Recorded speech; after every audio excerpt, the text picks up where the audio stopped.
Kadaama TV contract bakadaama zibasayininga zibeera za myaka 2. Emyaka 2 egyo contract omuntu gyasayininga olina okuweebwa buli kintu kyonna ky'okozesa mu bulamu ng'okwe batadde n'okugulira airticket bw'oba otuusiza ebbanga ery'okubeera ng'oddayo. Ekyo sigamba nti kusaba wabula contract bw'erina okubeera era mulina okubeera nga mumanyi rights zammwe. So okubeera nga boosi wo ebintu ebyo abikumye kitegeeza ebeera breach of contract. Contract aba agimenye, endagaano gye mwategeeragana naye aba agimenye. Ngenda kubaleetera wano Kadaama nga tonaba kunnyonnyola ku contract nga bw'erina okubeera, nkimanyi bangi abakimanyi naye ate ne bw'obeera okimanyi otuuka ku boosi ye neyeefuula ntakimanyi n'abeera ng'abivuluga. Okwo ng'okwotadde ne kampani ezibeera nga ate Kadaama baba contactinga ate nabo tebavaayo kubeera nga babayamba kuba bano be bakasitoma bammwe. Naye nga tunagenda mu maaso katusooke tulabe Kadaama ono ensonga ye then kwe tugenda okubeera nga twongereza.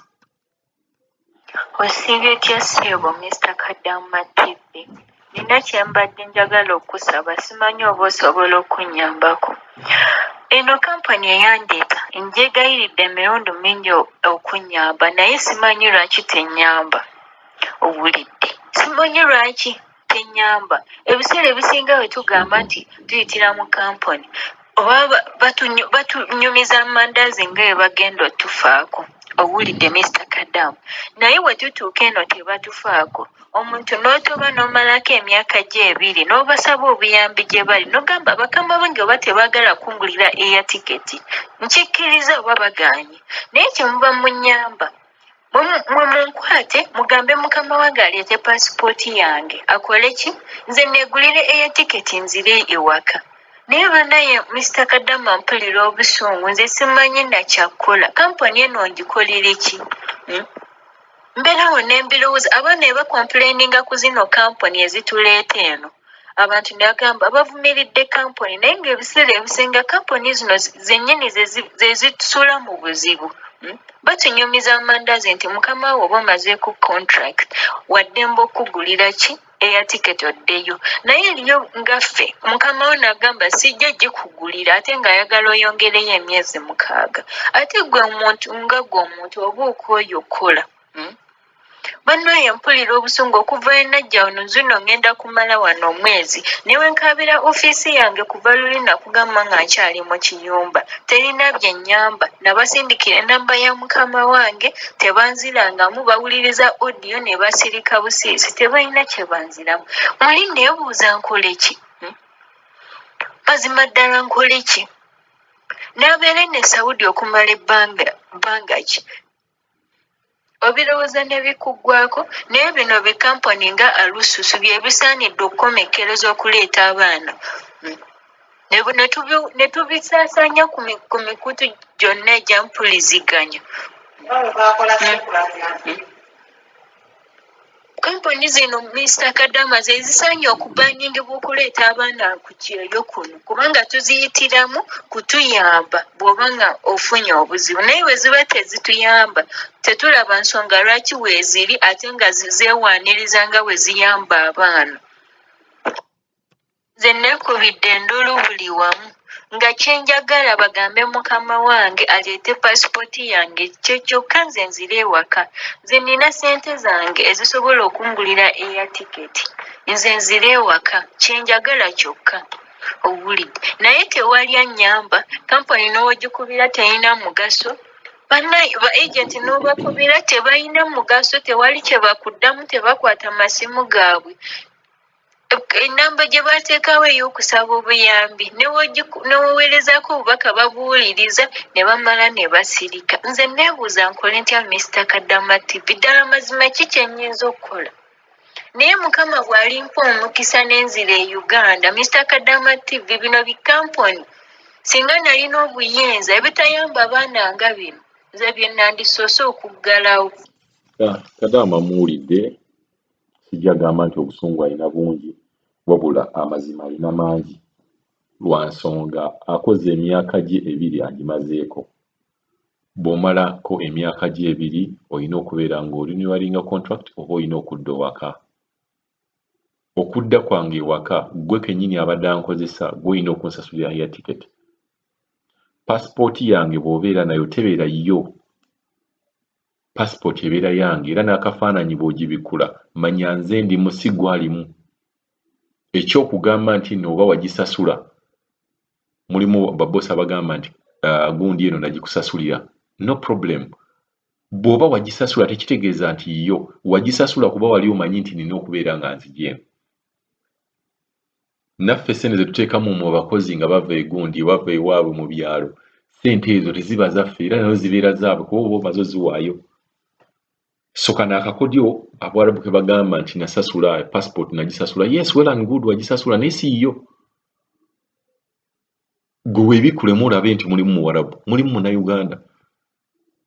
So twogera ku kino ennyo nti nno babeera bateekamu ssente za passport biki, ssente mmeka z'oba wateekamu? Tugambe kale passport eyinza okumalawo emitwalo nga 25, si bwe kiri? Gw'omanyi obulamu bwa boosi bwo bw'oba okwatiridde buli ssente mmeka value yaabwo. Ne bo bagenda ne batugamba twabateekamu ssente za passport, twabateekamu ssente za passport. Naye emyaka ebiri obulamu bwo ne family yo n'abaana bo bwe mba nkwatiridde gw'osobola okuvaluinga. So Kadaama ono sijja gamba munyiivu naye Kadaama ayogedde ekintu ekituufu. Amaze emyaka gye ebiri amaze ogikola.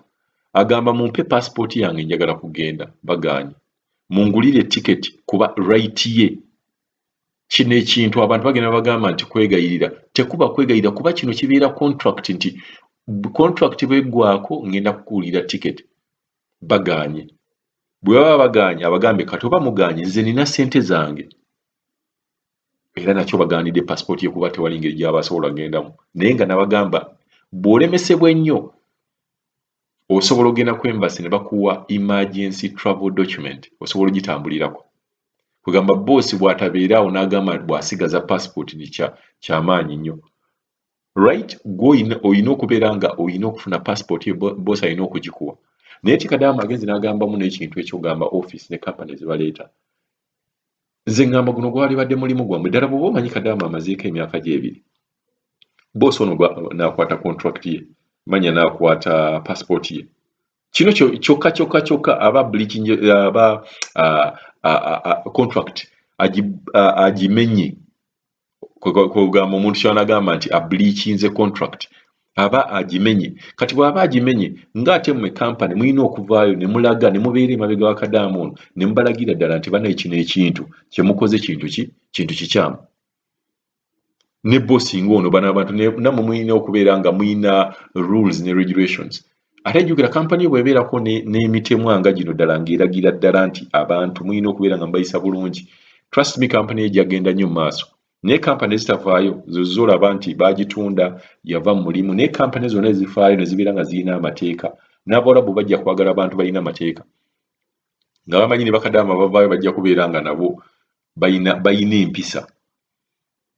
So company mubeere nga mukola ku kintu ekyo kuba Kadaama embeera gy'alimu n'obeera nga otute passport yange, contract yange eweddeko, njagala kugula ne air ticket, nkugambye ogigaanidde, nkontaktinze omuntu eyantwalayo that is company ne office, tewali muntu yenna nnyambye. Nze ndabira ddala nti contract ogimenye ogibleachinze. Bw'oba ogimenye kitegeeza nti kugamba waliwo n'ekintu kye neewuunya nti bagenda ne babeera nga bamenye contract si zino ze twasayininga. Olumala ne bakitwala ne babeera nga bakyogerako nnyo Kadaama tayagala kukola kino, Kadaama yakoze bw'ati, Kadaama yakoze bw'ati. Naye ate bo bwe batuuka ekiseera ekyogamba nti nno olina okungulira ebizigo, olina okungulira ebintu byenkozesa, olina okungulira air ticket. Ate awo tewaliyo muntu avaayo n'abeera nga ayogerera ku Bakadaama nti ekintu kino kirina okubeera nga kikolebwa. Naye Kadaama kasita agamba nti olwayo sigenda kusiimula, sigenda kukola oba sigenda kufumba mmere, awo n'owulira olutalo. Ne company n'ekuba n'okkuba n'ekkubira n'egamba olina okukola kino, olina okukola kiri, twakutwalayo obeere ng'obakolera emirimu gyabwe, twakutwalayo okole bwekiti ne bwekiti ne bwekiti. Naye ate wano Kadaama ng'agambyeko ekintu ekiri very simple. N'agamba contract yange ngimazeeko, ddala mutuufu okimanya agimazeeko. Neetaaga passport yange, era passport ye alina okubeera nga agifuna. N'agamba nsobola okwegulira ticket, naye era ne wabeera nga tewali bwe kikolebwa. Ekintu ekyo kibeera kituufu. era nsaba kampani zirongooseemu n'okubeera nga n'abawarabu nabo tufuna engeri gye tusobola okubeera nga nabo tubakwatamu kuba nze ndaba okujooga kwa Kadaama kungi nnyo ku bawarabu bano. Nze neekubidde endulu buli wamu nga kyenjagala bagambe mukama wange aleete paasipooti yange kyokka nze nzire ewaka. Nze nina ssente zange ezisobola okungulira airticket. Nze nzire ewaka kyenjagala kyokka obuli. Naye tewali annyamba, kampani n'ogikubira terina mugaso. Ba agenti n'obakubira tebalina mugaso, tewali kye bakuddamu, tebakwata masimu gaabwe. Ennamba gye baateekawo ey'okusaba obuyambi n'owewerezaako obubaka babuwuliriza ne bamala ne basirika. Nze neebuuza nkole ntya Mr. Kadaama TV, ddala mazima ki kye nnyinza okukola? Naye Mukama bw'alimpa omukisa n'enzira e Uganda, Mr. Kadaama TV bino bikampuni singa nalina obuyinza ebitayamba baana nga bino nze bye nandisoose okuggalawo.